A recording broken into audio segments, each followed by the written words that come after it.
Voilà, bien-aimés, on continue sur la tentation. Le tentateur s'étant approché, lui dit, tu es fils de Dieu, ordonne que ces pierres deviennent des pains.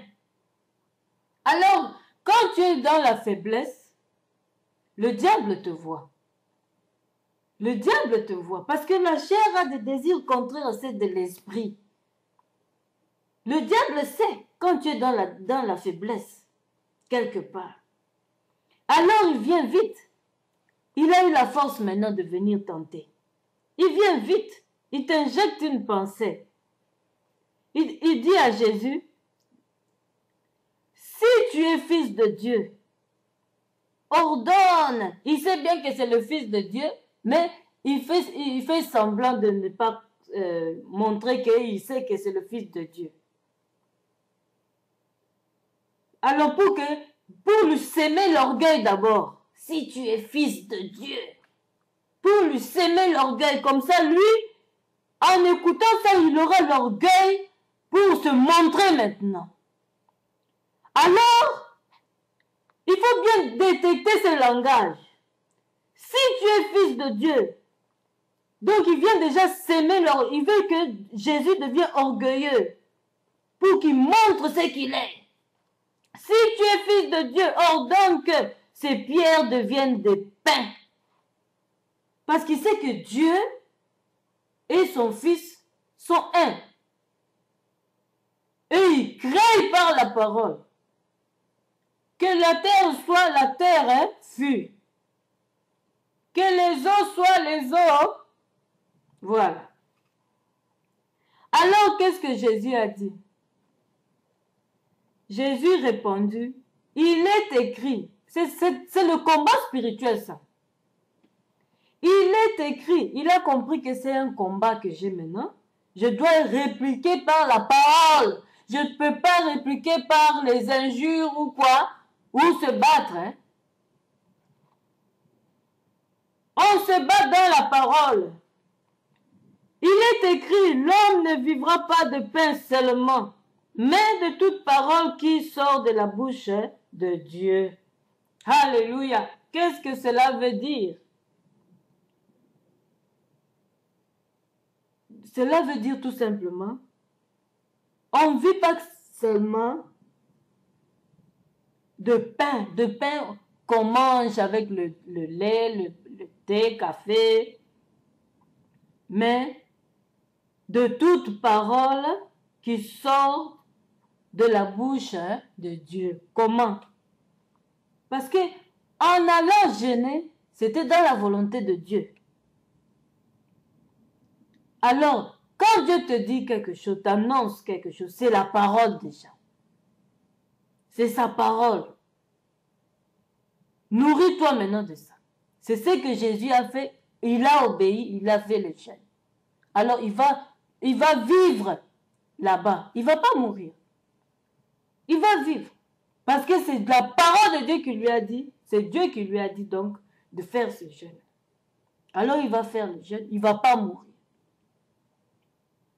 Donc, c'est bien quand Dieu te l'ordonne d'aller faire le jeûne.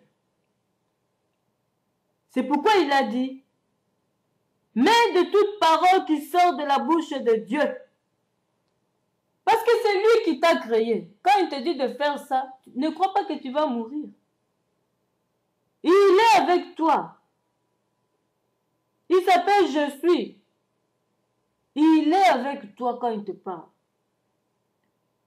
Et sa parole ne retourne pas à lui sans avoir fait des effets. Et le diable a dit, ah, là tu m'as eu. Je t'envoie encore un autre. Le diable le transporta dans la ville sainte. Le plaça sur le haut, du temple. Et lui dit, si tu es fils de Dieu, jette-toi en bas, car il est écrit, il donnera des ordres à ses anges à ton sujet, et ils te porteront sur les mains, de peur que ton pied ne heurte contre une pierre. Maintenant, il a dit, bon, comme il a compris, il me réplique par la parole. Moi aussi, je veux prendre la parole. Alors, il a envoyé une parole de Dieu à Jésus. Puis Jésus a compris. C'est spirituel. Parce que comme je suis là, ce n'était pas de ma propre volonté, c'était de la volonté de Dieu. Dieu ne peut pas vouloir que je me jette.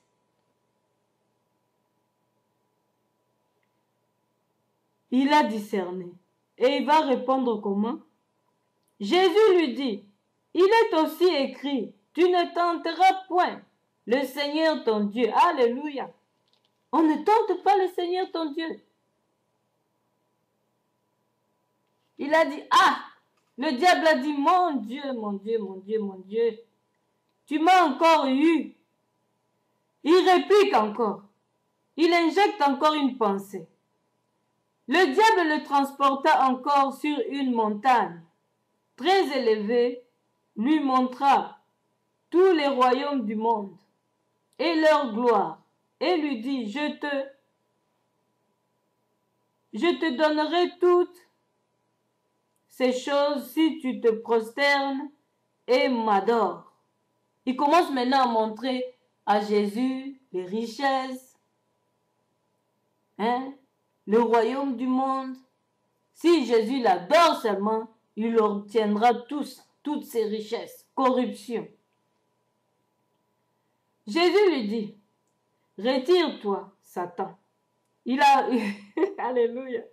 Retire-toi, Satan, car il est écrit, tu adoreras le Seigneur ton Dieu et tu le serviras lui seul. Alléluia. Alléluia. Ça, c'est contre la corruption. Je te donnerai toutes ces choses si tu te prosternes et m'adores. C'est comme ça beaucoup se trompent. Vous allez chez les francs-maçons, ils vous mentent, ils vous trompent qu'en allant là-bas, ils vont vous bénir, vous serez riches. Mais ici, Jésus a répondu, retire-toi, Satan, avec tes propositions sanguinaires, tes propositions mensongères, sataniques. Il est écrit, tu adoreras le Seigneur ton Dieu et tu le serviras lui seul. On n'a pas besoin de la corruption pour avancer. On a seulement besoin de Jésus-Christ et de notre intelligence et de notre bagage intellectuel pour servir notre Dieu, notre pays.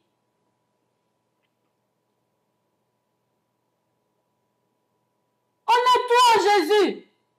On n'a pas besoin d'aller chez les francs-maçons ou chez les quoi, magie quoi, pour travailler, pour réussir. Non, bien-aimé. C'est le mensonge du diable.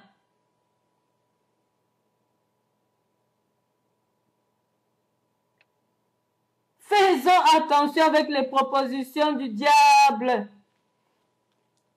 Oh, comme tu es devenu président, pour que tu sois fort, pour être protégé, pour que tu restes longtemps, viens chez les francs-maçons, nous allons t'initier. Non, bien-aimé, dit, il est écrit, tu adoreras le Seigneur ton Dieu et tu le serviras lui seul. Abat la corruption, abat Satan. Abat la franc-maçonnerie, abat la magie.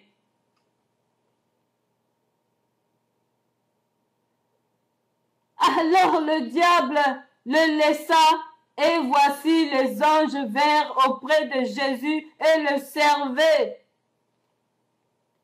Quand tu résistes au diable, il fuira loin de toi.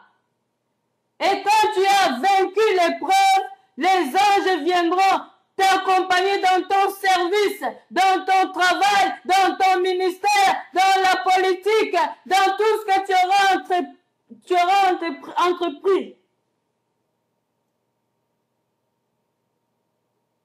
Et voici les anges vinrent auprès de Jésus.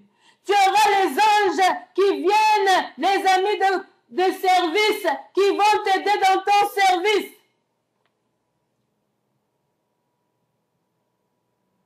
Et ils vont te servir parce que tu as accepté comme Dieu Jésus-Christ. Tu as refusé la franc-maçon, tu as refusé la magie, la science occulte. Tu as refusé la rose croix, tu as refusé tout ça.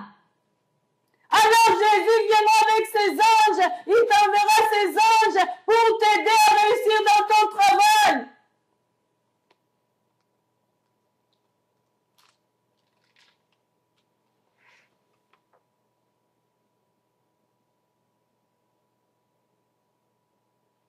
Nous allons continuer, bien-aimés.